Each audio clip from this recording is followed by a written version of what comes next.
તો મનરેગા કૌભાંડમાં પ્રધાન બચ્ચુ ખાબડની વધી શકે છે મુશ્કેલીઓ। દાહોદના ચકચારી મનરેગા કૌભાંડ મામલે પ્રધાન બચ્ચુ ખાબડની મુશ્કેલીમાં વધારો થઈ શકે છે। મનરેગા કૌભાંડમાં બચ્ચુ ખાબડના પુત્ર કિરણ ખાબડ અને બળવંત ખાબડની સંડોવણી સામે આવી શકે છે। કૌભાંડમાં ધરપકડના ડરથી ગભરાયેલા કિરણ અને બળવંત ખાબડે સેશન્સ કોર્ટમાં આગોતરા જામીન અરજી કરી છે।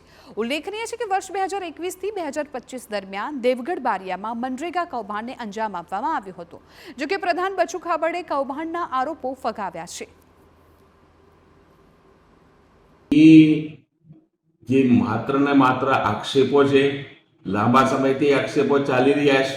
વાસ્તવિક વાત એના માટેની અત્યારે એની તપાસણી કરી રહ્યા છે અધિકારીઓ। ઇન્વેસ્ટિગેશન એના તપાસમાં આવશે, સ્થળ પર ખાતરી કરશે ભાઈ કામ છે, શું છે, કેટલો ભ્રષ્ટાચાર, શું છે, પછી અને હાલ આ બાબત જ્યુડિશિયલ મેટર હોય એટલે એના વિશે મારે કંઈ